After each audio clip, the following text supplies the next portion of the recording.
Hey, what's up YouTube? This is the Merman Master coming at you guys back again from the Team Time Riders YouTube channel with another deck profile. This is a deck profile that you guys probably haven't seen in a while and probably one that's going to come right out of left field. But it's a deck that I built a long time ago, recently rediscovered and refound this deck, and is something that is very, very old, but has sort of remained in the same form for the entirety of existence. I'm, of course, guys, talking about the one and only deck known as Chainburn.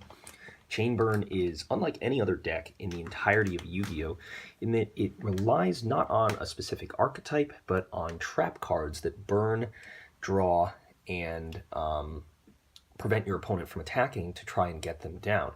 Of course, Chainburn can be stopped by a number of different things, such as Denko Sekkas and things like that prevent your opponent from doing things or clogging up their back row, and is a very, very good deck. It's a very skillful deck as well, as you want to avoid your opponent's royal decrees, and there are many people who, I guess, get in the way of like how to build Chainburn correctly. So this is going to be my build of Chainburn. It's my personal build that I've thought up, and it does cut down on a lot of the things that I don't find as necessary, but I think is still nonetheless a very good deck and something that anyone should consider running.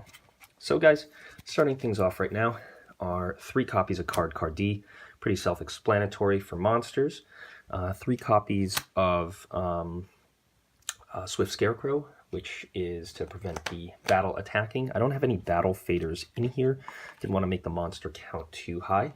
We're next running 2 copies of Lava Golem for its special ability of burning your opponent. Of course, they can link over it, so that is in and of itself an issue, but it helps remove troublesome stuff. And then finally, finishing things off with a double copy of Wat Cobra. Wat Cobra is really good for 1,000 damage, and it can search itself out of the deck to have a reliable monster that can help bring down the damage counters into more approachable ranges. Next, guys, we're only running 2 spells, and that's 2 copies of Chain Strike. It's only a 2, so gotta use that. All right, now, guys, we've got, for the traps, this is where the magic happens, 2 Jar of Greed, one of the cards to increase the popping, stuff like that. Then we have 3 Magical Cylinder for that good damage. People have said that I should run a couple of copies of Mirror Dimension Wall. Definitely something I will consider. 1 Threatening Roar for the damage. Then we have 2 Ojama Trio because it's only at 2.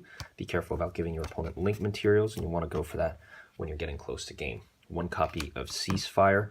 Thinking about bumping up this number to 2, but right now it's still doing well at 1, and I don't think that with the vast majority of the monsters that people summon being tokens, that Ceasefire is as good right now as it has been in the past.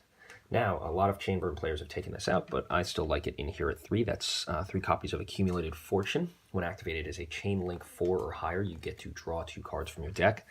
Really good if you're on a massive chain link of cards and your opponents do whatever they can with that. A lot of things are, your opponents are building like massive chains with things in their graveyard, and things are going back and forth. And if they build a massive chain link and then you rock it down an Accumulated Fortune, that's really good.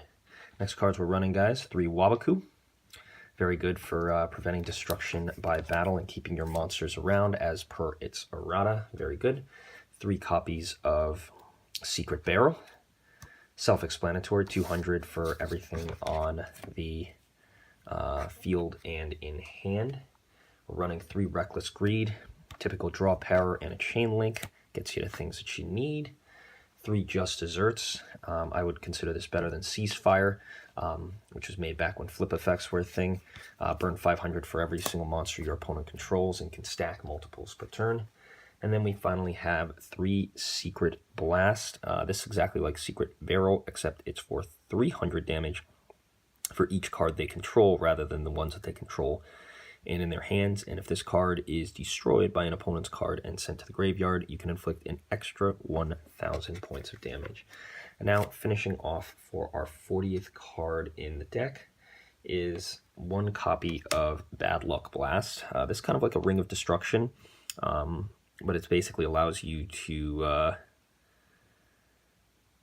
basically do the same thing as Secret Blast with the 1,000 damage inflicted, as well as also having the ability to inflict a bunch of damage to your opponent. So very, very good card overall, and doesn't have Ring's nasty effect of if you chain it too late in the game, then you'll have the issue where you won't be able to deal the winning blow with Ring. This does not have that restriction, which is why it's in here over that card. So guys, that's going to do it with the deck profile. Very, very short deck profile. Still a very good one, and one that you should not underestimate. I think a lot of players are not running things that really deal with traps too much, so I think Chain Burn is sort of one of those decks that's primed to take a couple of wins away at locals or wherever, just for the heck of it. But guys, that's going to about do it for the deck profile. If you liked the video, please remember to rate, comment, and subscribe on the Teen Time Riders YouTube channel. And this has been the Mermail Master. We'll catch you guys next time. Peace.